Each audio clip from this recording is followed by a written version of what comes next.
Ito mahigit.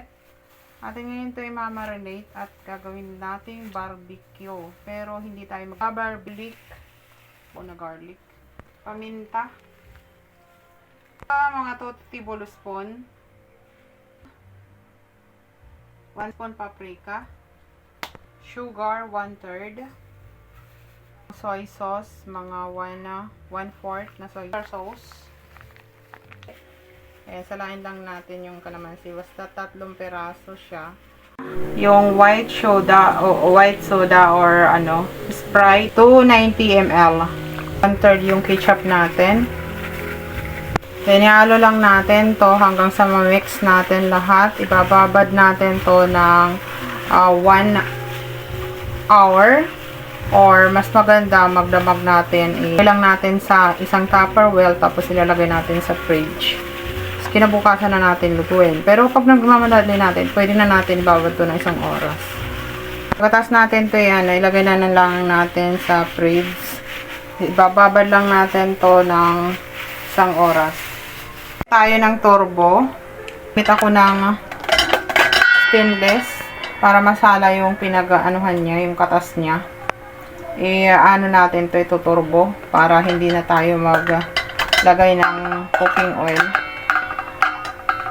Salang lang natin to, isasalang natin ng 40 minutes. Depende. Babalik na rin naman natin, i-update natin. Tapos ng ilang minuto, ayan na yung resulta niya. Update lang guys. So, ayan na guys. Babalik na rin lang natin.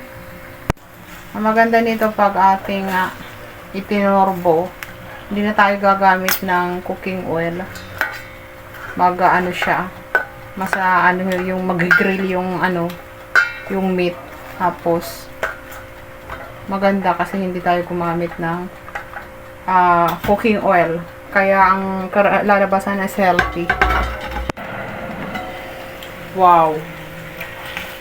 Already done na.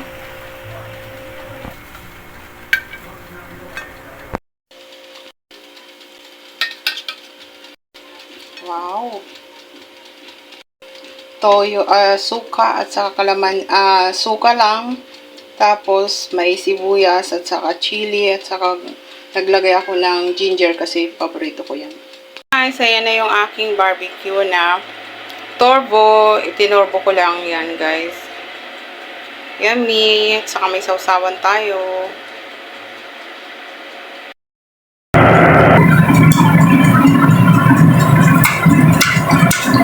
Wow.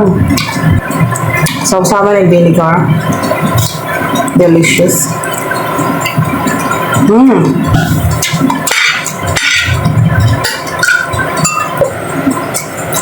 Wow. Hindi mo na kailangan ng sauce. Yung kanyang sabaw. Yummy. Delicious.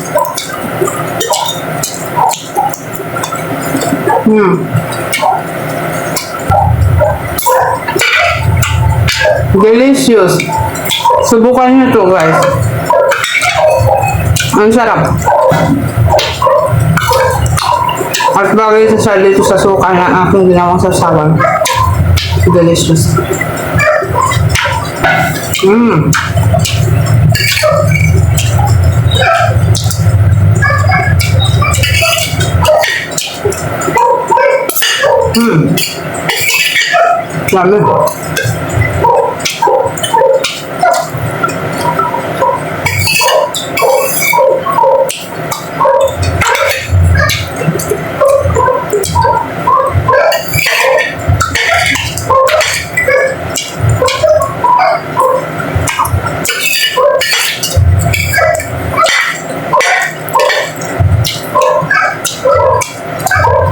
Grabe, sarap.